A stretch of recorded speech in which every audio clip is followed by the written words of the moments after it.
కృష్ణం కమలపత్రాక్షం పుణ్యశ్రవణకీర్తనం వాసుదేవం జగద్యోనిం నోమి నారాయణం హరిం. శంకరం శంకరాచార్యం కేశవం బాదరాయణం సూత్రభాష్యకృతౌ వందే భగవంతౌ పునః పునః. ఈశ్వరో గురురాత్మేతి మూర్తిభేద విభాగినే వ్యోమవద్వ్యాప్తదేహాయ దక్షిణామూర్తయే నమః. యుక్తాహార విహారాయ వివిక్తస్థలవాసినే మలయాళయతీంద్రాయ బ్రహ్మనిష్ఠాయతే నమః. గీతా భాగవతాద్వైత తత్వామృతస్వరూపిణే గండిక్షేత్ర నివాసాయ రామకృష్ణాయతే నమః. ఓం పూర్ణమదః పూర్ణమిదం పూర్ణాత్ పూర్ణముదచ్యతే పూర్ణస్య పూర్ణమాదాయ పూర్ణమేవావశిష్యతే. ఓం శాంతి శాంతి శాంతి. స్వాంత పరికల్పిత బ్రహ్మాండాంతర్వర్తి సకల చరాచర ప్రాణికోట్ల యొక్క అసత్ జడ దుఃఖ మోహాత్మకమైనటువంటి సకల ఉపాధుల కంటే విలక్షణమై సత్తు చిత్తు ఆనంద రూపం చేత స్వయం ప్రకాశమానమై వెలుగొందుచున్నటువంటి ప్రత్యేక అభిన్న పరమాత్మకు సాష్టాంగ ప్రణమిల్లుతూ ఆత్మీయులారా, శ్రీమద్ భగవద్గీత 9వ అధ్యాయము రాజవిద్య రాజగుహ్య యోగము. ఇందులో ఉదయం పూట 3 శ్లోకాల వరకు తెలుసుకున్నాము. ఇప్పుడు చాలా అత్యద్భుతమైనటువంటి సకల ఉపనిషత్తుల యొక్క సారభూతమైనటువంటి వేదాంతం యొక్క సారభూతమైనటువంటి 2 కూట శ్లోకాలు మనము చింతన చేయబోతున్నాము. 4వ శ్లోకము 5వ శ్లోకము 2 శ్లోకాలు చదవండి. మయా తతమిదం సర్వం జగదవ్యక్తమూర్తినా మత్స్థాని సర్వభూతాని నచాహం తేష్వస్థితః నచ మత్స్థాని భూతాని పశ్య మే యోగమైశ్వరం భూతభృన్న చ భూతస్థో మమాత్మా భూతభావనః. హే అర్జున అని శ్రీకృష్ణ పరమాత్మ తన యొక్క వాస్తవ స్వరూపాన్ని చెప్తున్నాడు. ఇక్కడ నన్ను నువ్వు ఏ వసుదేవ కుమారునిగా చూస్తున్నావో నా స్వరూపం వాస్తవంగా అది కాదు అంటాడు. ఎందుకనంటే అవ్యక్తమూర్తిన మయా ఇదం సర్వం తతం అంటాడు. అవ్యక్త స్వరూపుడనైనటువంటి నా చేత ఈ సంపూర్ణ జగత్తంతా కూడా వ్యాపించి ఉంది. జగత్తంతా నేనే వ్యాపించి ఉన్నాను. సకల భూతాలు కూడా అన్నీ నాయందు ఉన్నాయి, కానీ నేను వాటి యందు లేను అంటాడు. సర్వభూతాన్ని మత్ స్థాని, సకల భూతాలు నాయందు ఉన్నాయి. అహం తేషు న అవస్థితః, నేను మాత్రం వాటి యందు లేను అంటాడు. మళ్ళీ తర్వాత శ్లోకంలో ఈ భూతాలు కూడా నా యందు లేవు అంటాడు. సకల ప్రాణులు కూడా నా యందు లేవంటాడు.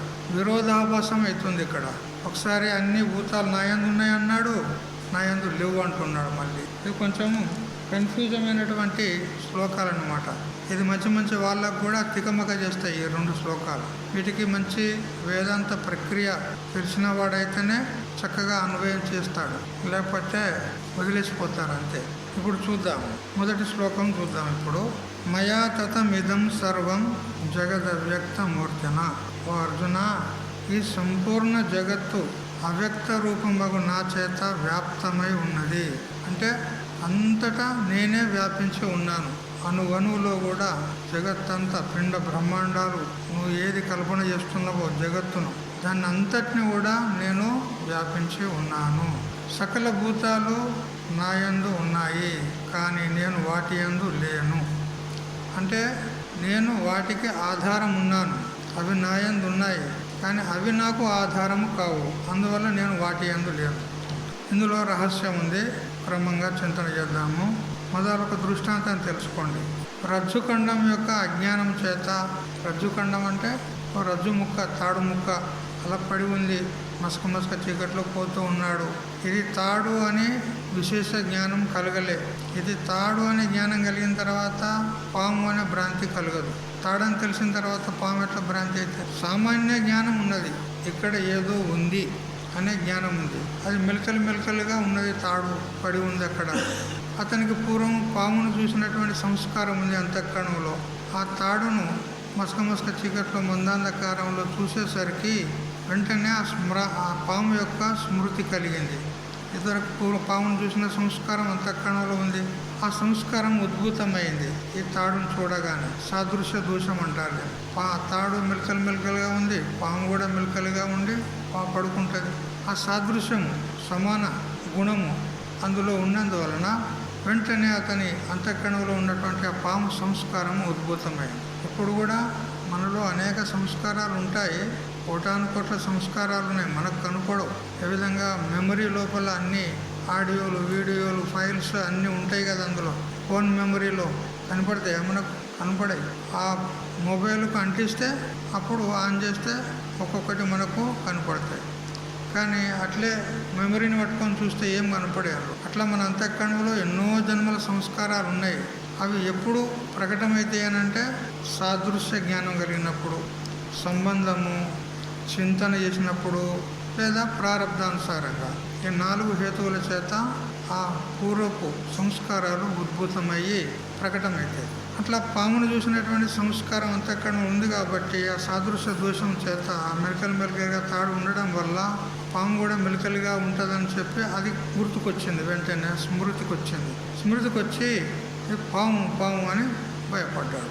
పాము అనే భ్రాంతి అయింది. అయితే ఎవరికైతే పాము సంస్కారం ఉన్నదో వానికి పాము భ్రాంతి అయింది. కానీ ఒకడు పూలమ్మి బతుకుతాడు, పూల మాలలు తయారు చేసి బ్రతుకుతాడు. వాని జీవిక అది ఉంది, దాంతోనే వాడు బ్రతుకుతున్నాడు. పూలమాల అమ్ముకొని బతుకుతాడు. వానికి ఎప్పటికి పూలమాలలు తయారు చేసినటువంటి సంస్కారం ఉంది కాబట్టి వానికి ఇది పూలమాల అని భ్రాంతి అయింది. ఎందుకంటే ఆ పూలమాల సంస్కారం అంతఃకరణంలో ఉంది కాబట్టి. ఒకనికి జలధార భ్రాంతి అవుతుంది కదా. ఒక బకెట్ కనుక చిన్న రంధ్రం కనుక ఉన్నట్లయితే మనం బోరింగ్ కాడ నుంచి నీళ్ళు తెచ్చుకునేటప్పుడు ఇంటికి వచ్చే వరకు ఇట్లా కింద జలధార పడుతుంది. అది ఎట్లా ఉంటుంది? వంకలు ఉంటుంది, పాములాగా. ఆ సంస్కారం ఒకనికి ఉంది. వెంటనే ఇది జలధార అని ఆ తాడును చూడంగానే భ్రాంతి అయింది, జలధార అని భ్రాంతి అయింది. ఒకనికి భూమి పగులు, ఎండాకాలంలో చెరువులలో కుంటల్లో నీళ్ళు ఇంకిపోయిన తర్వాత ఆ మట్టి అంతా ఎండిపోయి పగులు పడుతుంది, అడ్డం తిడ్డం అంతా. ఆ పగులు సంస్కారం ఒకనికి ఉంది. అది చూడగానే ఇది భూమి పగులు అనుకున్నాడు, భూరేష అనుకున్నాడు. ఒకనికి దండ సంస్కారం. దండ అంటే వంకలుగా ఉన్నటువంటి తీగ కట్టెలు ఉంటాయి కొన్ని అడవులలో, దొడ్డుగా ఉంటాయి తీగలు. ఆ తీగల కట్టెల యొక్క సంస్కారం ఉంది. ఇది వంకలుగా ఉండేసరికి ఆ దండ, ఆ కట్టె అనుకున్నాడు ఒకడు, ఆ సంస్కారం ఉన్నవాడికి. ఇట్లా ఎవడెవడికి ఈ తాడు యొక్క మాదిరిగానే సాదృశ్యంగా అన్య వస్తువుల యొక్క సంస్కారం ఎవడెవడికి ఉందో ఆ వస్తు సంస్కారాన్ని బట్టి వానికి అదే భ్రాంతి అవుతుంది. ఒకనికి పాము అని, ఒకనికి భూరేష అని, ఒకనికి జలధార అని, ఒకనికి దండ అని, ఒకనికి పూలమాల అని, ఈ విధంగా 10 మందికి 10 తీర్ల భ్రాంతి అయిందనుకో. అక్కడ రజ్జుఖండం అవన్నిటిలో కూడా ఏమున్నది? పాము లోపల, పూలమాల లోపల, భూరేషు లోపల అన్నిటిలో ఏమున్నది? ఉన్నది ఒకటే. ఏది? తాడు. ఉన్నది తాడే. 10 మందికి 10 తీర్ల భ్రాంతి అయింది. కానీ అన్నిటిలో ఉన్నది ఏంటిది? తాడే. అదేవిధంగా ఈ నా యొక్క అజ్ఞానం చేత కల్పితమైనటువంటి ప్రపంచం కదా. ఇక్కడ నా యొక్క అని భగవంతుడు అంటున్నాడు కదా. నా యొక్క అంటే ఎవరికి వాళ్ళే అనుకోవాలి. ఏమని? నా యొక్క అజ్ఞానం అంటే నేను ఎవరినో నాకు తెలియదు అనేటువంటి అజ్ఞానం. చెప్పు, నువ్వెవరు చెప్పు. నీ అసలు స్వరూపం ఏమిటి చెప్పు. నువ్వెవరున్నావు? భువనేశ్వరేనా? ఇట్లా గుర్తుపెట్టుకోవాలి, మర్చిపోవద్దు కదా. ఎవరైనా అంటే పేరు అడుగుతున్నాడని అనుకున్నది కదా. కానీ పేరు కాదు నేను అడిగింది. ఆ పేరు నిడిచిపెట్టి అసలు నువ్వెవరు? అహం బ్రహ్మాస్మి అంటే నీకు సంస్కృతం చెప్పరాకపోతే నేను బ్రహ్మను అని తెలుగులో చక్కగా చెప్పు కదా. నేను బ్రహ్మను అని గట్టిగా చెప్పు. అట్లా వెరీ గుడ్. అట్లా ఏది? ఎందుకంటే ఇప్పుడు ఈ పేరు నువ్వు పుట్టిన తర్వాత పెట్టారు కదా. నువ్వు పుట్టుకతో వచ్చిందా? నీ పేరు పెట్టుకొని వచ్చినావా? రాలేదు. మరి తర్వాత వచ్చిన పేరు నేనని ఎట్లా అంటావు? అది నీది కాదు పేరు. ఏదో పెట్టారు తల్లిదండ్రులు అంతే. అసలు స్వరూపం ఏది? నాది పరబ్రహ్మ స్వరూపం కదా. అది తెలుస్తలేదు నాకు. అదే అజ్ఞానం. అదే నా అజ్ఞానం. ఎవరి అజ్ఞానం? నా అజ్ఞానం. నా అజ్ఞానం చేత ఈ జగత్తంతా కనపడుతుంది. ఏ విధంగా? స్వప్న ప్రపంచం వలె. మనం నిద్రపోతే నిద్రాదోషం చేత స్వప్న ప్రపంచం అంతా సృష్టించుకుంటున్నాం మనమే. ఎవరు సృష్టిస్తున్నారు? మనమే సృష్టించుకుంటున్నాం. అట్లా ఈ జగత్తును కూడా మనమే సృష్టించుకుంటున్నాం. ఎందువల్ల అంటే మన యొక్క అజ్ఞానం చేత. విచారం చేయలేదు కాబట్టి ఈ జగత్తంతా ప్రతీతి అవుతుంది. విచారం చేస్తే ఈ జగత్తు ప్రతీతి కాదు. విచారం చేస్తే అసలు సంగతి తెలుస్తుంది. ఓ, నేను సచ్చిదానంద స్వరూపుని ఉన్నాను కదా, నా యందు ఈ జగత్తు అసలు లేనే లేదు అని తెలుస్తుంది. విచారం చేయనందువల్ల అజ్ఞానం చేత కల్పించబడింది ఈ జగత్తు, వాస్తవంగా లేదు. ఎట్లా? తాడు యందు పాము ఉన్నదా? లేదు, కల్పన అంతే. దాని సంస్కారం చేత కల్పించుకున్నాడు అంతే, వాస్తవంగా లేదు. అట్లా ఈ జగత్తును కూడా నేనే కల్పించుకున్నా. నా యొక్క అజ్ఞానం చేతనే ఈ జగత్తంతా కల్పించబడింది. సంపూర్ణంగా భూత భౌతిక జగద్రూప దృశ్య జాతం. భూతాలు, భౌతికాలు ఏవే ఉన్నాయో, జడ ప్రాణులు, చేతన ప్రాణులు ఏవే ఉన్నాయో అన్నీ కూడా ఇదంతా దృశ్యం అంటే కనపడుతుంది అంతే. చూడ్డానికి కనపడుతుంది, వాస్తవంగా లేదు. పాము కనపడుతుంది తాడు మీద, వాస్తవంగా ఉందా? లేదు. అట్లా ఈ జగద్రూప దృశ్య జాతం అంతా కూడా పారమార్థిక సత్త చేత అధిష్టానమైనటువంటి బ్రహ్మమైనటువంటి నా యందు వాస్తవంగా లేదు. అయితే ఇక్కడ మనం ఒక చిన్న విషయం తెలుసుకోవాల్సింది ఉంటుంది. కొంచెం శాస్త్రీయ మార్గంలో పోదాం, ఎందుకంటే ఇవి చాలా క్లిష్టమైనటువంటి శ్లోకాలు. ఉన్నది ఉన్నది ఉన్నది అని ప్రతి వస్తువును నిర్దేశించి మనం చెప్తున్నాం. ఇది ఉన్నది, ఇది ఉన్నది, ఇది ఉన్నది, ఉన్నది ఉన్నది అని అన్నిట్లలో ఉన్నది.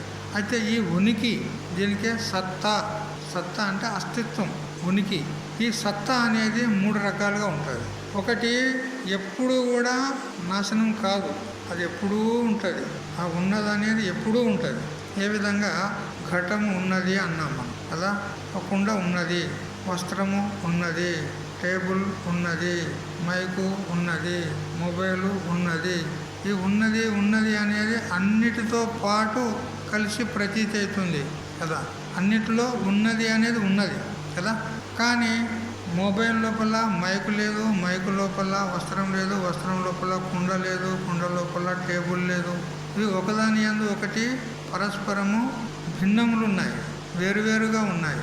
ఈ నామరూపాలు ఏవైతే కనపడుతున్నాయో ఇవి వేరువేరు ఉన్నాయి. కానీ అన్నిటిలో అనుసూతమై ఉన్నది అనేది మాత్రం అన్నిటిలో ఉన్నది. ఉందా లేదా? ఆ ఉనికి, ఆ సత్తా ఏదైతే ఉందో అది అన్నిటిలో ఉన్నదన్నమాట. అట్లే ఇప్పుడు ఇవన్నీ పృథివీ కార్యాలు, ఘటము, పటము, వస్త్రము ఇవన్నీ కూడా భూమి నుండి ఉత్పన్నమైనయే కదా ఇవన్నీ కదా. అయితే ఆ భూమి కూడా ఉత్పన్నమైంది అని చెప్పింది శాస్త్రం.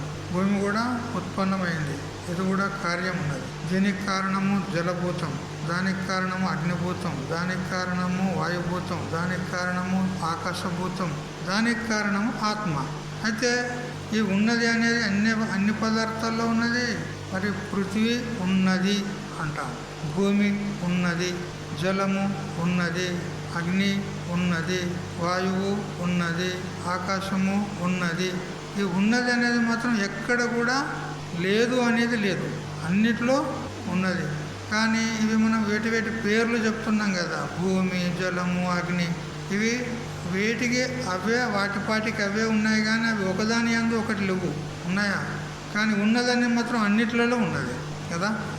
ఈ ఉనికికి మాత్రం ఎక్కడా లోటు లేదు. ఇది పారమార్థిక సత్తా అంటారు. అంటే ఎప్పుడూ ఉండేది, అన్ని కాలాల్లో ఉంటుంది, అన్ని వస్తువుల్లో ఉంటుంది, అన్ని దేశాల్లో ఉంటుంది. ఇది పారమార్థిక సత్తా అంటారు. ఇటువంటి పారమార్థిక సత్తా గలది ఏమిటి అని అంటే, ఈ ఉనికి ఎక్కడిది? ఇది వాస్తవంగా చైతన్యముదే. చైతన్యం నందు ఇవన్నీ కల్పితములు ఉన్నాయి కాబట్టి చైతన్యం యొక్క ఉనికిని తీసుకొనే వీటికి ఉనికి వచ్చింది, వీటికి అస్తిత్వం వచ్చింది. పృథగ్గా స్వతంత్రంగా వీటికి అస్తిత్వం అనేది లేదు. ఏ విధంగా తాడు మీద పాముకు స్వతంత్ర సత్తా ఉందా, స్వతంత్రంగా అస్తిత్వం ఉందా? దానికి స్వతంత్రంగా ఉండేది ఉంటే ఆ తాడు మీదనే ఎందుకు కనపడాలి? వేరే చోట కూడా కనపడాలి. స్వతంత్రంగా ఉండేది ఉంటే ఉందా? అక్కడ తాడు ఇట్లా ఉంది, దాని పక్కకు తాడు ఉంది, అది పాము ఉన్నది, అట్లా కనపడుతుందా? తాడు మీదనే కనపడుతుంది. ఎందుకు? తాడు కంటే దానికి వేరే స్వతంత్ర అస్తిత్వం లేదు. తాడే పాము వలె కనపడుతుంది అంతే. పాముకు స్వతంత్రంగా అస్తిత్వం లేదు. అయితే ఈ ప్రాతిభాషికం అంటారు దీనికి. ఈ పాముకి ఏమంటారు? ప్రాతిభాషికం అంటారు. అంటే ప్రతీతి మాత్రం భాసమానం అవుతుంది కానీ వస్తువు లేదు. దీనికి ఏమంటారంటే ప్రాతిభాషికము అంటారు. ఆ ప్రాతిభాషికమైన పాముకు కూడా కించిత్ మాత్రం ఎందుకు కాదు, కించిత్ కాలము, ఆ భ్రాంతి కాలంలో మాత్రం ఎందుకు కాదు, ఉన్నది అనేది వ్యవహారం చేస్తున్నాం మనం. ఉన్నది అనే వ్యవహారం చేస్తున్నాం. పాము ఉన్నది అంటున్నాడు. ఉన్నది అనేది ఆ పాములో కూడా కనపడుతుంది. కానీ అది ఎంతసేపు? ప్రతిభాష కాలం, భ్రాంతి కాలంలో మాత్రమే కనపడుతుంది, ఎక్కువ కాలం ఉండదు. ఆ రజ్జు యొక్క జ్ఞానం అయింది అనుకో, ఇది తాడు అనే జ్ఞానం అయిన తర్వాత పాము లేకుండా పోతే పాముకు అస్తిత్వం కూడా లేకుండా పోయింది. ఆ కించిత్ మాత్రం ఉన్నటువంటి ఏ ఉనికి ఉన్నదో దానికి ప్రాతిభాషిక సత్తా, అస్తిత్వం, ఉనికి, ప్రాతిభాషిక సత్తా అంటారు. ఇక ఈ దేహాదిక ప్రపంచం ఏదైతే ఉందో దీంతో వ్యవహారం అవుతుంది మనకు. శరీరం కానీ ఈ వస్తువుల చేత కానీ వీటితో ఉపయోగం మనకు సిద్ధిస్తుంది కదా. భోజనం చేస్తాము, ఆకలి తీరుతుంది, నీళ్ళు తాగుతాము, దప్పిక తీరుతుంది. ఇప్పుడు ఏదైనా పని చేస్తాము, దాని ఫలం దొరుకుతుంది. అంటే ఇవి కించిత్ వ్యవహార కాలంలో వీటి చేత మనకు కించిత్ ప్రయోజనం సిద్ధిస్తుంది. వ్యవహార పూర్తికి మాత్రము ఈ పదార్థాలు ఉన్నాయి, ఈ జగత్తంతా ఉన్నది. దీనికి కూడా ఉనికి ఉంది, అస్తిత్వం ఉంది. ఇది ఏమి ఉనికి, ఏమి అస్తిత్వము, ఏమి సత్తా అంటే వ్యవహారిక సత్తా అంటారు. ఇట్లా 3 సత్తాలు ఉంటాయి. ఒకటి ప్రాతిభాషిక సత్తా, ఒకటి వ్యవహారిక సత్తా, ఒకటి పారమార్థిక సత్తా. పారమార్థిక సత్తా పరబ్రహ్మమునకు ఉన్నది. ఈ జగత్తుకు వ్యవహారిక సత్తా ఉన్నది. మరి సుక్తిరజతము, రజ్జు సర్పము మరియు స్వప్న ప్రపంచము, ఇవి ప్రాతిభాషిక సత్తా, కించిత్ కాలం మాత్రమే కనపడుతుంది. ఇట్లా 3 సత్తాలు ఉంటాయి.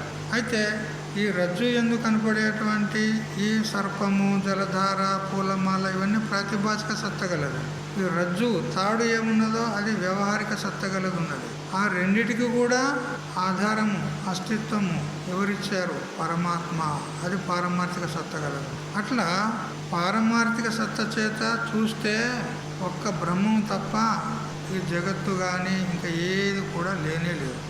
పారమార్థిక సత్త చేత అంటే ఎప్పుడూ ఉండేటువంటిది అని విచారం చేస్తే ఈ జగత్తు ఎప్పుడు ఉండేది కాదు కదా. ప్రాతిభాషిక సత్త గల రజ్జు సర్పము, స్వప్న పదార్థాలు ఇవి ఎప్పుడు ఉండేటివి కావు. ఒక్కటి మాత్రం ఉంటుంది, ఏది? పరమాత్మ. అది ఎప్పుడు ఉంటుంది. ఈ జగత్తు ఉన్నప్పుడు ఉంటుంది, ఈ జగత్తు లేనప్పుడు కూడా ఉంటుంది. అది పరమార్థిక సత్తా. ఆ పరమార్థిక సత్త చేత విచారం చేస్తే ఈ జగత్తు వాస్తవంగా లేదు, రజ్జు సర్పం వలె. అయితే ఇది కల్పితం ఉన్నది, మనం కల్పించుకున్నాం ఈ జగత్తంతా. అయితే కల్పితం అన్నప్పుడు దానికి ఒక అధిష్టానం, ఆధారం ఉండాలి, కల్పకుడు కూడా ఉండాలి. ఎవరు కల్పించుకున్నారు? మనమే కల్పించుకున్నాం. మరి దానికి ఆధారం ఎవరు? మనమే, చైతన్యమే. అందుకని చైతన్య దృష్టితో కనుక చూసినట్లయితే ఇది ఏది కూడా లేదు, వ్యవహారిక దృష్టితో కనపడుతుంది అంతే. కాబట్టి అధిష్టానమైనటువంటి సద్రూప చైతన్యము మరియు స్ఫురణ రూప చైతన్యమైనటువంటి నా చేత ఇదంతా వ్యాప్తమై ఉంది. నా యందే ఇదంతా కనపడుతుంది, నేనే దానికి ఆధారము. కాబట్టి నేనే వాటి అన్నిటి యందు కూడా వ్యాప్తమై ఉన్నా. పాములో ఉన్నది తాడే, పూలమొలలో ఉన్నది తాడే, జరజరలో ఉన్నది తాడే, అట్లా అన్నిట్లో నేనే ఉన్నా. అభిప్రాయం ఏంటంటే అధిష్టాన రూపంచే ఉన్న రజ్జుఖండం యొక్క సత్తా మరి స్ఫురణం ఏది కలదో అదే ఈ కల్పితమైనటువంటి సర్పము, జరజర మొదలైనటువంటి వాటికి ఈ పరమార్థ సత్త కలిగినటువంటి చైతన్యం యొక్క సత్తా స్ఫురణ స్ఫూర్తి అంటే ప్రతీతి అవుతుంది, కనబడుతుంది, ఉన్నది అనేది సర్పానికి లేదు, తాడులో ఉన్నది. ఆ తాడులో ఉన్నటువంటి అస్తిత్వము స్ఫూర్తి ఆ సర్పంలో కనపడుతుంది. అన్యత్ర ఉన్నది అన్యత్ర కనపడుతుంది. అట్లా మనం ముఖం మన మెడ మీద ఉంది గ్రీవస్థ ముఖం, మరి అద్దంలో ఉన్నట్టు కనపడుతుంది, ఇక్కడ ఉన్నది అక్కడ కనపడుతుంది. అట్లా చైతన్యం యొక్క సత్తా, చైతన్యం యొక్క స్ఫూర్తి మనకు ఈ కల్పిత పదార్థాల్లో ఈ జగత్తులో కనపడుతుంది. కానీ వాస్తవంగా జగత్ అనేది ఒకటి లేనే లేదు. స్వప్న ప్రపంచం అనేది ఒకటి ఉందా? ఉంటే లేచిన తర్వాత మనం స్వప్నంలో చూసిన పదార్థాలు మళ్ళీ కనపడాలి కదా, కనపడతాయా? కనపడవు. పూర్తిగా అట్లా కనిపించే పూర్తిగా మాత్రమే ఉన్నాయి, ఆభాస రూపంలో కనపడుతున్నాయి, అంతేగాని వాస్తవంగా లేవు. అట్లే ఈ జగత్తు కూడా వాస్తవంగా లేదు. అదేవిధంగా అధిష్టాన రూప పరమార్థ సత్త గల బ్రహ్మము నా యొక్క సత్తా మరియు స్ఫూర్తిచే నా యొక్క అజ్ఞానంచే కల్పింపబడినటువంటి ఈ సంపూర్ణ జగత్తులో కనపడుతుంది. ఈ జగత్తునకు నాకంటే భిన్నమైనటువంటి సత్తా స్ఫూర్తి లేదు. అన్నిట్లో వ్యాపించి ఉన్నది నేనే, నాకంటే వేరే ఏమీ లేదు. ఈ జగత్తు పారమార్థిక సత్తా గలది కాదు. జగత్తు లేదు, అంతా మిథ్య, అంతా మిథ్య అని వేదాంతులు చెప్తారు కదా. జగత్తు లేదు, అంతా మిథ్య అంటే పూర్తిగానే లేదని అర్థం కాదు. ఇది అంటే పరమాత్మ వల్ల ఎప్పుడూ ఉండేది కాదు. చూసే పూర్తికి, వ్యవహార పూర్తికి జగత్తు ఉంది, లేదని ఎవరంటారు? జగత్తు లేదని అనడం లే, పరమాత్మ వల్ల ఎల్లప్పుడూ ఉండేది కాదు. అనుభవం ఉంది మనకు. ప్రతిరోజు నిద్ర లోపల ఈ జగత్తు ఉందా? ఇదంతా కనపడుతుందా? నిద్రపోయినప్పుడు కనపడదు. ఎక్కడ పోయింది? మాయమైపోయింది. నీ అందే లయమైంది. ఎందుకంటే నీ నుండే ఉత్పన్నమైంది కాబట్టి నీలోనే లయమైపోయింది. మళ్ళీ జాగ్రత్తకు వచ్చిన తర్వాత మళ్ళీ కనపడుతుంది. అంటే ఒకపరి కనపడుతుంది, ఒకపరి కనపడతలేదంటే ఇది ఎప్పుడు ఉంటుందా? జాగ్రత్తలో, స్వప్నంలో, సుషుప్తుల్లో, 3 అవస్థల్లో ఉంటుందా ఈ జగత్తు? లేదు. కేవలం జాగ్రత్త అవస్థలోనే కనపడుతుంది. స్వప్నంలోకి పోతే ఈ జగత్తు కనపడతలేదు, అక్కడ జగత్తు వేరే ఉంది, స్వప్న ప్రపంచం. మళ్ళీ గాఢ సుషుప్తిలోకి పోతే ఈ ప్రపంచం లేదు, స్వప్న ప్రపంచం లేదు, రెండూ లేవు, కేవలం నువ్వు మాత్రం ఉన్నావు. అయితే నీవు ఇవి ఉన్నప్పుడు ఉన్నావు, ఇవి లేనప్పుడు కూడా ఉన్నావు. ఇవి లేనప్పుడు సుషుప్తిలో కూడా ఉన్నావు, ఇవి ఉన్నప్పుడు జాగ్రత్త స్వప్నాల్లో కూడా ఉన్నావు. నువ్వు సత్యమా, అవి సత్యమా? ఏది సత్యం చెప్పు? అదే సత్యమా? ఇప్పుడు నువ్వు గాఢ నిద్రలో ఉన్నావు, స్వప్నంలో ఉన్నావు, ఇప్పుడు జాగ్రత్తలో ఉన్నావు. కానీ ఇప్పుడు ఈ జాగ్రత్త ప్రపంచం స్వప్నంలో పోతే లేదు, సుషుప్తిలోకి పోతే లేదు. ఆ స్వప్న ప్రపంచం జాగ్రత్తలో లేదు, సుషుప్తిలో లేదు, కానీ నువ్వు మాత్రం ఉన్నావు. అంటే ఇవి ఉన్నా లేకున్నా నువ్వు ఉన్నావా లేదా? మరి ఏది సత్యము? నువ్వు సత్యమా, ప్రపంచం సత్యమా? నువ్వే సత్యం, అంతే కదా. ఎందుకంటే నువ్వు ఎప్పుడు ఉంటున్నావు కాబట్టి నువ్వు సత్యం. అవి ఒకప్పుడు కనపడితేనే ఒకప్పుడు మాయమైపోతున్నావు. అవి ఎట్లా సత్యం అయితే? అట్లా అదేవిధంగా మనం విచారం చేయాలి. ఈ జగత్తు కూడా సత్యం కాదు, నేనే సత్యము, ఆ సత్యమైనటువంటి నేనే పరమాత్మను అని గట్టిగా నిశ్చయం చేసుకోవాలి కదా. ఇప్పుడు వీధికి ఈ వైపున ఒక ఇల్లు ఉన్నది, ఈ వైపున ఒక ఇల్లు ఉన్నది, ఎదురెదురుగా ఇల్లు ఉన్నాయి. ఆ ఇంట్లో ఒక అబ్బాయి ఉన్నాడు, ఈ ఇంట్లో ఒక అమ్మాయి ఉన్నాడు. ఏమి వ్యవహారిక దృష్టాంతం చెప్తే మంచిగా అర్థమవుతుంది కదా. వ్యవహారిక దృష్టాంతం చెప్తే మంచిగా అర్థమవుతుంది కదా. అయితే ఆ పిల్లవాడు, ఈ అమ్మాయి ఇద్దరు కూడా ఒకే కాలేజీకి పోతారు. ఇద్దరు కూడా పరస్పరము మంచిగా ప్రేమతో అన్యోన్యంగా స్నేహంగా ఉంటారు. వాళ్ళ నోట్స్ అతని నోట్స్ ఈమె తీసుకొని రాసుకుంటుంది, ఈమె నోట్స్ ఆయన తీసుకొని రాసుకుంటాడు. ఇద్దరు కలిసిమెలిసి నిర్మోహంగా, ఏ మాత్రం కూడా సిగ్గు బిడియం ఏమీ లేదు, నిర్మోహంగా స్నేహంతో మంచిగా ఉంటారు వాళ్ళు కదా. అయితే ఇక ఇద్దరు కూడా చదువుకుంటారు, బాగా చదువుకున్న తర్వాత ఇద్దరు కూడా ఉద్యోగాలు వచ్చినాయి. వచ్చిన తర్వాత ఈ ఇంటోళ్ళకు ఆ ఇంటోళ్ళకు తల్లిదండ్రుల లోపల ఒక సంకల్పం వచ్చింది. ఏమని తెలిసింది. అయితే వీళ్ళు చిన్ననాటి నుంచి కూడా అన్యోన్యంగా ఉంటున్నారు కదా, మరి రేపు జీవితంలో కూడా ఇట్లే అన్యోన్యంగా ఉంటే బాగుంటుంది కదా అని చెప్పి ఆ తల్లిదండ్రులు ఈ తల్లిదండ్రులు ఇద్దరు అభిప్రాయపడ్డారు. అభిప్రాయపడి ఒక నిర్ణయానికి వచ్చారు. ఏమని? మా అమ్మాయిని మీ అబ్బాయికి ఇచ్చి పెళ్లి చేస్తాము. వాళ్ళు అమ్మాయి వాళ్ళు చెప్పారు. వాళ్ళు కూడా స్వీకరించారు. స్వీకరించిన సంగతి అబ్బాయికి తెలియలే కానీ అమ్మాయికి తెలిసింది. వాళ్ళు ఇట్లా ఒప్పందం చేసుకున్నారు మా తల్లిదండ్రులు అని కదా. తెలిసిన తర్వాత ఇప్పుడు ప్రతిరోజు కూడా అబ్బాయి ఇంటికి వచ్చేది ఆ అమ్మాయి నోట్స్ కోసమనో పుస్తకాల కోసమనో స్నేహపూర్వకంగా ఉండేది, మంచిగా క్లోజ్గా. ప్రతిరోజు కూడా అబ్బాయి దగ్గరికి వచ్చేది, మంచిగా మాట్లాడేది, ఫ్రీగా ఏదైనా అడిగేది ఉంటే అడిగేది, పుస్తకం కావాలన్నా నోట్స్ కావాలన్నా ఏది కావాలో అడిగేది, తీసుకుపోయేది. కానీ వారం రోజులా ఇంటికి వస్తలేదు, అబ్బాయి ఇంటికి వస్తలేదు. ఆమె వారం రోజుల నుంచి అబ్బాయి ఇంటికి వస్తలేదు. తెలిసింది ఆమెకు కదా. ఏమని? నన్ను అతనికిచ్చి పెళ్లి చేస్తారు, అతడు నాకు భర్త అవుతాడు అని భావన చేసింది ఆమె కదా. భావన చేసేసరికి ఇంతవరకు ఏదైతే ఫ్రీగా వాళ్ళు మాట్లాడుకున్నారో ఆ భావన మారిపోయింది. ఆ భావన మారిపోయి ఇప్పుడు సిగ్గు బిడియం వచ్చేసింది. ఇదివరకు సిగ్గు బిడియం లేకుంటే ఫ్రీగా మాట్లాడేది, సిగ్గు బిడియం వచ్చేసింది. అతడు నాకు భర్త అవుతాడు అని. వస్తలేదు ఇక ఇంటికి ఆమె. అప్పుడు ఆ పిల్లవాడు ఎందుకు వస్తలేదు, నేనే పోతా అని తను అమ్మాయి ఇంటికి వచ్చాడు. అమ్మాయి ఇంటికి వచ్చేసరికి ఆమె రూమ్లో ఉన్నది తలుపేసుకున్నది. రూమ్లో ఉన్నది, రీడింగ్ రూమ్ ఉంటుంది కదా వాళ్ళకి పిల్లలకు, ఆ రూమ్లో ఉన్నది తలుపేసుకున్నది. ఏదో పేరు ఉంటుంది కదా, పేరు పెట్టి ఆ అబ్బాయి వచ్చి ఆ డోర్ కొట్టి, ఏ సునీత తలుపుది, ఏ సునీత తలుపుది అని అంటే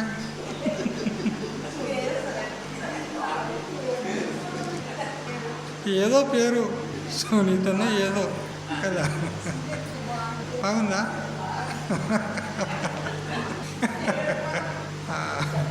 తలుపు తీస్తలేదు, సిగ్గుపడుతుంది కదా. అప్పుడు ఆంటీ అది ఎందుకు సునీత ఎందుకు మాట్లాడతలేదు నాతోని? 7 రోజుల నుంచి ఇంటికి వస్తలేదు, నేను వస్తే తలుపులు వేసుకుని నాతో మాట్లాడతలేదు, తలుపు తెరవడంలే ఎందుకు? అయ్యో బిడ్డ నీకు తెలియదా అని ఆంటీ అన్నది, అత్త కదా కదా. అయ్యో బిడ్డ నీకు తెలియదా, మీ నాన్న మీ అమ్మ మేము అందరం కలిసి మాట్లాడుకున్నాము, మా అమ్మాయిని నీకు ఇచ్చి పెళ్లి చేస్తాము అన్నాము. వానికి కూడా భావన మారిపోయింది. వెంబడే ఆమె నాకు భార్య అవుతుందా అని మారిపోయింది. చూసారా? ఇప్పుడు ఇక్కడ వ్యక్తులు మారినరా, భావన మారిందా? భావననే మారింది, అంతే కదా, వ్యక్తులే మారలే కదా. అట్లా చూసారా, వ్యక్తులు పూర్వం ఉన్నట్టే ఉన్నారు, మారలేదు, కానీ భావన మారింది. అట్లా మనం కూడా ఈ దేహాదిక ప్రపంచం ఏదైతే ఉందో దీనికి మనకు వాస్తవంగా ఏం సంబంధం లేదు. కానీ దీంతో తాదాత్మ్యాన్ని అంటే ఒక అభిమానాన్ని పెట్టుకొని ఇదే నేను, నేనే ఇది అని మనం అనుకుంటున్నాం. ఒకటి కేవలం భావన పెట్టుకున్నాం అంతే, దీంతో మనకి ఏమీ సంబంధం లేదు. ఇప్పుడు శరీరం కూడా ఈ ప్రపంచాంతర్గతమే, ఇది కూడా పంచభూతాల శరీరమే కదా. ఎట్లా ఈ పృథ్వీ కార్యం అంతా కూడా పంచభూతాల కార్యం ఉన్నదో ఇది కూడా పంచభూతాల కార్యం ఉన్నది, ఇందులో కూడా పంచభూతాలు ఉన్నాయి కదా. ఇది పంచభూతాల కార్యం ఉన్నది మనది కానే కాదు, కానీ మనది అని భావన చేసుకున్నాం అంతే. భావన చేసుకొని దాంతో అభిమానం పెట్టుకొని ఇక దానికి సుఖ దుఃఖాలు కలిగితే మనకు కలిగినట్టు అన్నీ భావన చేస్తున్నాం కదా. ఇప్పుడు ఆ పిల్లలు కూడా ఇప్పుడు ఎట్లుంటుందంటే ఒకరికి జ్వరం వస్తే ఇంకోళ్ళకి జ్వరం వస్తుంది, ఒకరికి తలనొప్పి లేస్తే ఇంకోళ్ళకి తలనొప్పి లేస్తుంది. వీళ్ళకేం ఇంకోనికేం లేవలే, వానికి ఆమెకు లేచింది కానీ వీనికి లేస్తుంది. ఎందుకు? భావన కదా, భావన మారింది కదా. అట్లా తాదాత్మ్య అధ్యాస అయింది పరస్పరం. మొదలేమో స్వతంత్రంగా ఉండిరి, ఇప్పుడు తాదాత్మ్య అధ్యాస అయ్యి పరస్పరం ఒకరికొకరు వాళ్ళు కలిసిపోయారన్నమాట. అట్లా ఈ శరీరంతోనే మనము బ్రహ్మచేత తాదాత్మ్యం పెట్టుకుంటున్నాం, కానీ వాస్తవంగా దీనికి మనకి ఏమి సంబంధం లేదు. అట్లే ఈ జగత్తుకు మనకు ఏమి సంబంధము లేదు. లేకున్నా కానీ ఏ విధంగా తాడు పాము యందు, పూలమాల యందు, జలధార యందు, బూరేస యందు, దండ యందు అన్నిటిలో ఏ విధంగా అనుసూతంగా ఉన్నదో అట్లా మన స్వరూపమే అంతటా వ్యాప్తమై ఉంది. అయితే ఇక్కడ అర్జునుడు ఒక ప్రశ్న చేస్తాడు. ఏమనంటే, హే కృష్ణ, నువ్వు నేను మనమందరం కూడా మొన్న పుట్టినోళ్ళం ఉన్నాం. నువ్వు దేవకి వసుదేవులకు పుట్టినోడు ఉన్నావు. నీ శరీరము నా ఎదుట కనపడుతుంది, ఒక పరిచ్ఛిన్నమైనటువంటి శరీరం కదా. మరి నేను అంతటా వ్యాపించి ఉన్నా అంటావు, ఎట్లా వ్యాపించి ఉన్నావు చెప్పు. నువ్వైతే గింత ఒక శరీరం ఆకారం కలిగి ఉన్నావు, అంతటా ఎట్లా వ్యాపించి ఉన్నావు నువ్వు? నా చేత జగత్తంతా వ్యాపించబడింది, అంతటా నేనే ఉన్నాను అన్నావు కదా. అంతటా ఎట్లా ఉంటావు నువ్వు? నా ఎదురుగా ఉన్నావు, అంతటా ఏడున్నావు నువ్వు అని ఈ విధంగా అర్జునుడు ప్రశ్న చేస్తే అప్పుడు చెప్తున్నాడు కృష్ణుడు, జగద్ అవ్యక్తమూర్తిన మయ అన్నాడు. అవ్యక్తమూర్తి అయినటువంటి నా చేత వ్యాప్తమైందే కానీ ఈ శరీరం కాదు నా అసలు స్వరూపము అన్నాడు స్పష్టంగా. కృష్ణుడు అంటే ఈ శరీరం కాదు, అవ్యక్తమూర్తి అంటే ఇంద్రియాలకు కానీ మనస్సుకు కానీ ప్రత్యక్షాది ప్రమాణాల చేత కానీ ఏ సూర్యచంద్ర నక్షత్రాది ప్రకాశముల చేత కానీ తెలియబడేవాణ్ణి కాదు నేను. నాది నిర్గుణము, నిరాకారము, నిరవయవము, సర్వవ్యాపకము, అసంగమైనటువంటి స్వరూపం నాది. ఆ స్వరూపం చేత వ్యాప్తమై ఉన్నాను. ఇది కాదు, ఈ శరీరం నేను కాదు అసలు. వాస్తవంగా నీకు భ్రమైంది, నేను ఈ కృష్ణుడనని, ఈ వసుదేవుని కుమారుడనని నీకు భ్రమైంది. నేను వసుదేవుని కుమారుడిని, కృష్ణుని కాదు. అవ్యక్తమైనటువంటి సర్వవ్యాపకమైనటువంటి పరబ్రహ్మను నేను. ఆ స్వరూపం చేత అంతటా నేను ఉన్నాను. ఏ విధంగా ఆకాశం అంతటా ఉంది, ఆకాశంలోనే అన్ని భూతాలు ఉన్నాయి. వాయువు, అగ్ని, జలము, పృథివీ కార్యమైనటువంటి ప్రపంచము ఇదంతా కూడా ఆకాశంలోనే ఉన్నది. ఆకాశం కూడా అంతటా వ్యాపించి ఉన్నది, కానీ దేనికి సంబంధం లేదు. ఆకాశం దేనితో సంబంధం ఉన్నదా? దేనికి సంబంధం లేదు. ఆకాశం దేని యందు లేదు, అన్నిటిలో ఉన్నది. ఎందుకంటే కారణం కార్యంలో ఉంటుంది. ఏ విధంగా కుండ అనేటువంటి కార్యంలో ఏముంటుంది? మట్టి. కుండ అనే కార్యంలో ఏమున్నది? మట్టి. ఆ మట్టి ఏంటిది? కుండకు కారణం. అందుకని ఇది ఒక నియమం అన్నమాట. కారణం ఏదైతే ఉంటుందో అది కార్యంలో అంతటా వ్యాపించి ఉంటుంది. అట్లా ఈ వాయువాది 4 భూతాలకు కారణం ఆకాశం. ఆ కారణమైన ఆకాశం అన్ని భూతాల్లో ఉన్నది. వాయుభూతంలో ఉంది, అగ్నిభూతంలో ఉంది, జలభూతంలో ఉంది, పృథ్వీభూతంలో ఉన్నది, అణువులో ప్రతి పదార్థంలో ఉంది. వాయువులో సీసీ శబ్దం, ఇప్పుడు ఫ్యాన్లు తిరుగుతున్నాయి, బుయ్యి అని శబ్దం వస్తుందా లేదా? ఈ శబ్దం ఎక్కడిది? వాయువుది కాదు. దానికి కారణమైనటువంటి ఆకాశంలో శబ్దం. శబ్దగుణకం ఆకాశం. ఆకాశంలో శబ్దగుణం ఉంటుంది. ఆ శబ్దం ఎక్కడిదంటే ఆకాశంలో. అట్లా అగ్ని లోపల కూడా బాగా ప్రజ్వలిస్తే ఆ మంటలు ఎగిసిపడినప్పుడు భుగ్ భుగ్ అనే శబ్దం వస్తుంది. అగ్నిలో కూడా శబ్దం ఉంది. అట్లా జలంలో కూడా అవి ప్రవహిస్తున్నప్పుడు చుల్ చుల్ చుల్ చుల్ అనే శబ్దం వస్తుంది. ఎక్కడిది ఆ శబ్దము? ఆ కారణమైనటువంటి ఆకాశం. ఈ భూమి యందు కూడా కడకడ శబ్దం వస్తుంది కదా. ఈ శబ్దం ఎక్కడిది అంటే ఆకాశం. అంటే కారణము కార్యంలో అనుసృతమై ఉంటుంది. అట్లా ఈ సంపూర్ణ జగత్తంతటి కూడా కారణం నేను కాబట్టి, నా యందే ఇదంతా అధ్యస్థమైంది కాబట్టి అన్నిటిలో నేను ఉంటాను. ఎందుకంటే కారణము కార్యంలో ఉంటుంది. అందుకని అన్నాడు, మత్స్థాని సర్వభూతాన్ని, ఈ సకల భూతాలని నా యందు ఉన్నాయి, నేను వాటికి ఆధారం ఉన్నా. ఏ విధంగా సముద్రంలో ఉండేటువంటి తరంగాలన్నిటికీ కూడా ఆధారం ఎవరు? సముద్రం. అంతే కదా. సముద్రం లేకపోతే అలలకు అస్తిత్వమే లేదు. అట్లా నాయందే ఈ జగత్ అంతా ఉన్నది కాబట్టి అంతా జగత్తుకు నేనే ఆధారం ఉన్నా. అవి నాయందు ఉన్నాయి, కానీ నేను వాటి యందు లేను. అంటే ఏమి? అవి నాకు ఆధారం కాదు, నేను వాటికి ఆధారం ఉన్నా. అవి నాకు ఆధారం కావు. సముద్రం నందు అలలు ఉన్నాయి, అలలకు ఆధారం సముద్రం ఉంది. కానీ అలలు సముద్రానికి ఆధారం అయితాయా చెప్పు? తండ్రి నుంచి కొడుకు పుట్టాడు కదా, కొడుకు ఆధారం, పోషకుడు కదా, మంచి చెడ్డలు చూసుకునేవాడేవాడు తండ్రి కదా. కొడుకు తండ్రి ఆధారం కదా. ఇప్పుడు కొడుకే తండ్రికి ఆధారం అవుతాడా? ఇప్పుడు వీడికి శాతగానప్పుడు అవుతాడు అనుకో కదా. ముసలుడైనాక ఇంకెవరు ఆధారం? కొడుకే మళ్ళా. కానీ తండ్రి మంచిగా ఉన్నాడు, పిల్లవాడు చిన్నగా ఉన్నాడు, ఇప్పుడు వానికి ఆధారం ఎవరు? తండ్రి. కొడుకు ఆధారం కాదు తండ్రికి. అట్లా ఇక్కడ కూడా సముద్రము అది జలం నందు ఉన్నటువంటి ఆ అలలకన్నిటికీ ఆధారం ఉంది, కానీ అలలు సముద్రానికి ఆధారం కావు. అట్లా ఈ సంపూర్ణ జగత్ అంతటికి ఆధారం నేనున్నా, కానీ జగత్తు నాకు ఆధారం కాదు కాబట్టి నేను వాటి యందు లేను, అవి నా యందు ఉన్నాయి అని ఇప్పుడు ఇట్లా చెప్పినాడు. మళ్ళీ 2వ శ్లోకంలో నేను వాటి యందు కూడా లేను అంటాడు. అవి నా యందు లేవు, నేను వాటి యందు లేవు, వాటికి నాకేం సంబంధం లేదా? ఆ ప్రక్రియ వేరే ఉన్నది, సూక్ష్మం ఉంటుంది విషయం కదా. ఇదంతా మనకు తెలియాలంటే ఇంట్లో కూర్చుంటే తెలియదు. ఇట్లా చికిత్స చేయాలంటే గురువుల దగ్గరనే సత్సంగం చేస్తే తెలుస్తుంది. గురువులను ఆశ్రయించకపోతే ఇట్లాంటి విషయాలు తెలియవు. ఇట్లా చికిత్స చేస్తేనే మనకు తెలుస్తుంది. ఓహో ఇట్లా ఉన్నదా, జగత్ యొక్క స్వరూపం ఇట్లున్నదా, ఇది కల్పితము, నేనే సత్యము, నేనే ఆధారము, నేనే పరమాత్మను అనే విషయము ఇట్లా చింతన చేస్తే తెలుస్తుంది అన్నమాట. ఒక గురువు గారి దగ్గర ఒక శిష్యుడు రోజు వచ్చేవాడు. రోజు దినమంతా పని చేసుకునేవాడు. ఇంకా సాయంత్రం కాగానే ఆ గురువు గారి దగ్గరికి వచ్చేవాడు. 1 గంట సేపు 2 గంటల సేపు ఉండి అతనికి కొంతమేరకు ఆ గురువు గారికి తగినంత సేవ చేసేవాడు. ఏమైనా వస్త్రాలు ఉంటే శుభ్రం చేసేవాడు. ఆశ్రమాన్ని కుటీరాన్ని సాఫ్ సఫాయి చేసేవాడు. ఏమైనా పనులుంటే సేవ చేసేవాడు. మళ్ళీ సత్సంగం వినేవాడు, ఇంటికి వెళ్ళిపోయేవాడు. అయితే తల్లిదండ్రులకు అనిపించింది, వీడు రోజు ఆ సాధువు దగ్గర పోతున్నాడు, వీడు పోయి వీడు కూడా సాధువు అయితే మన గతి ఏంది అని వాళ్ళకు దిగులు కలుగుతుంది. ఉన్నాడు ఒకడే కొడుకు, వాడు కూడా సాధువు అయితే మన గతి ఏం కావాలి? వీడిని వదిలిపెడితే వీడు చేతిలో ఉండడు. వీనికి ఏం చేయాలంటే పెళ్లి చేయాలి కదా. వీనికి పెళ్లి చేయాలని ఆయనతో పెళ్లి చేశారు. పెళ్లి చేసి ఆ వచ్చిన ఆ వధువు ఆ అమ్మాయికి చెప్పారు, ఇగో అమ్మగారు పిల్ల, ఇగో వీడు రోజు ఆ సాధువు దగ్గరికి పోతాడు. పోయి ఆయనతో సాధువు అయితే నీకు దక్కడు మాకు దక్కడు. అందుకని వాని సాధువు దగ్గరికి పోకుండా నువ్వు ఉపాయం చెయ్యి. ఆ చావి నీ దగ్గర ఉంటుంది, ఆ తాళం చెయ్యి నీ దగ్గర ఉంటుంది. ఉంటుందా? ఉంటుంది. సరిగ్గా ఉన్నది అంతే కదా. ఇట్లా చూడు పిల్ల, నువ్వు వాడిని సాధువు దగ్గరికి పోకుండా నువ్వు ఎట్లా ఆపుతావో ఇక నీ దగ్గర ఉన్నది ఉపాయం.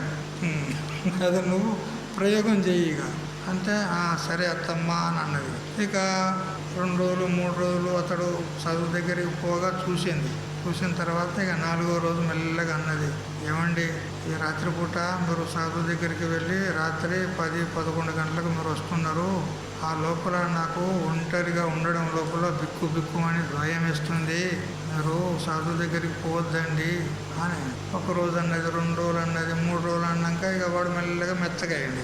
ఇక మెత్తగా కావాలనే పడుతుంది.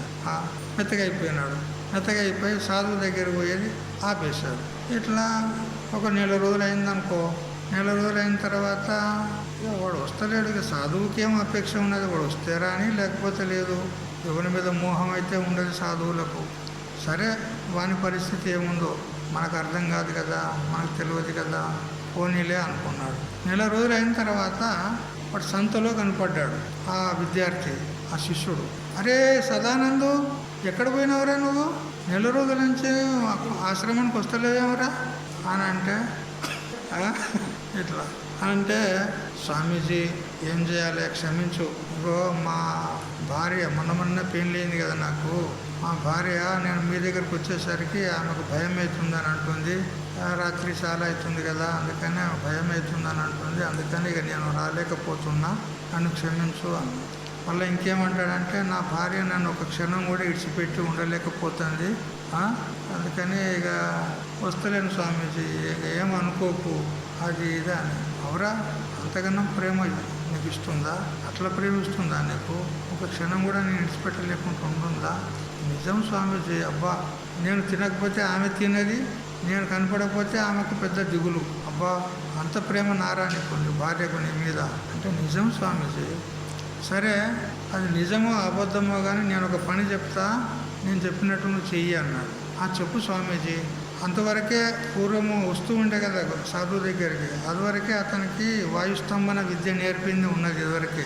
అయితే నువ్వు ఏం చెయ్యి, రేపు ఉదయం లేచిన వెంటనే మీ అమ్మకు నాన్నకు అందరికీ చెప్పు, నాకు జర గుండె ఏదో పెద్ద కొట్టినట్టు అవుతుంది, నాకు ఏదో చక్కెర వచ్చినట్టు అనిపిస్తుంది, తల తిప్పినట్టు అవుతుంది, లేచి నిలబడడానికి వశమైతే లేదు, ఏమైందో ఏమో అని ఇట్లా అన్న తర్వాత ఇక వాళ్ళు అంతగా పట్టించుకోరు. సరే చూద్దాం తీ అని అంటారు.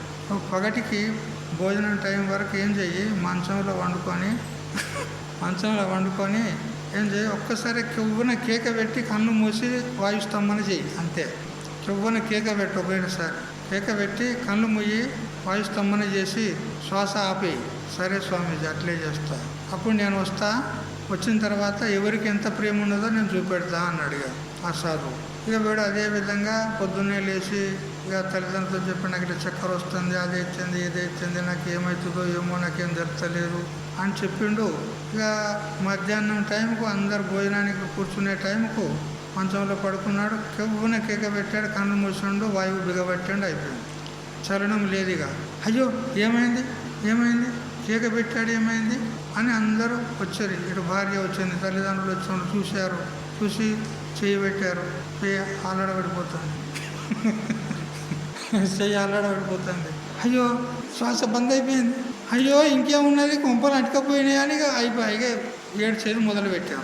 చచ్చిపోయాడని ఏడ్చేది మొదలు, ఇక వాయువు బంద్ అయిపోయింది, శ్వాస ఆడతలేదు, చేతులు అవి నిలబడతలేవు, చేతులు పడిపోతున్నాయి, చచ్చిపోయింది ఇక అని ఇక ఏడుస్తూ ఉన్నారు.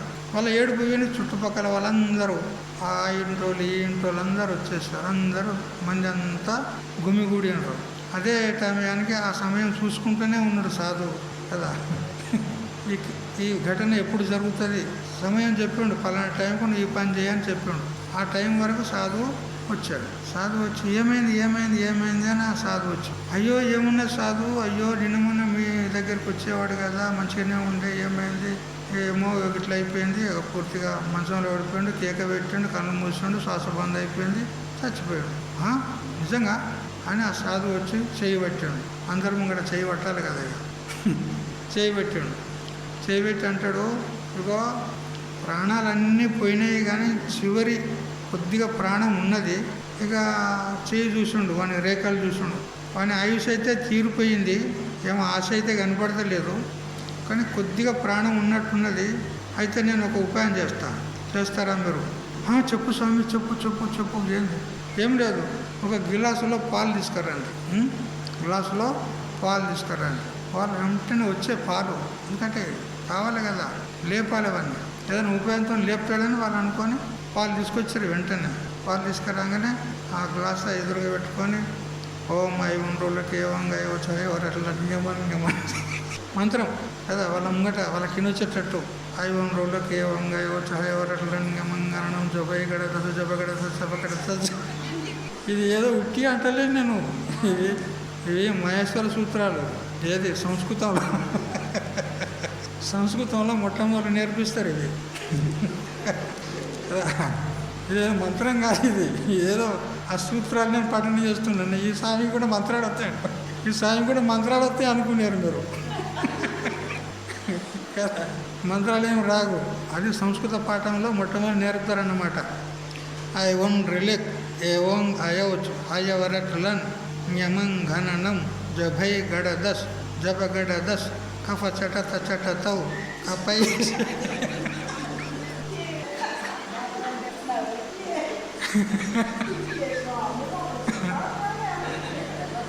కపై సర్ హల్ అని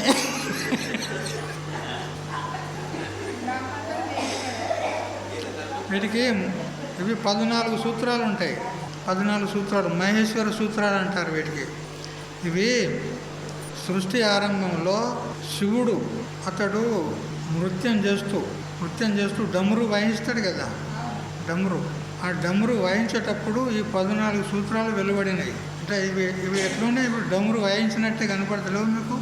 ఐవున్ రులుక్ ఏవం గయౌచ్ హయవరట్ లన్ యమంగనం జబై గడ దస్. ఆ డమరు లోపల నుంచి వెలువడినాయి ఈ శబ్దాలు. వీటికి మహేశ్వర సూత్రాలు అంటారు. ఇవి సంస్కృతం పాఠంలో మొట్టమొదటి నేర్పుతారు విద్యార్థులు. అయితే ఏదో మంత్రం ఆయన అన్నాడు అనుకో ఆ సాధువు, ఇది మంత్రంగా లేక ఉట్టిగా మీకు తెలియాలని అట్లా చెప్తాను. కానీ అయితే వాళ్ళు ఆ గ్లాసు లోపల పాలు తీసుకున్నాడు, మంత్రం వాళ్ళ ముంగట ఏదో చదివి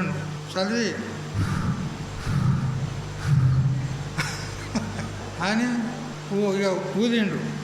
ఊది ఇక ఈ పాలు ఎవరైనా తాగినట్లయితే అతడు లేస్తాడు, ఎవరైనా తాగినట్లయితే అతడు లేస్తాడు, కానీ పాలు తాగినోడు చచ్చిపోతాడు.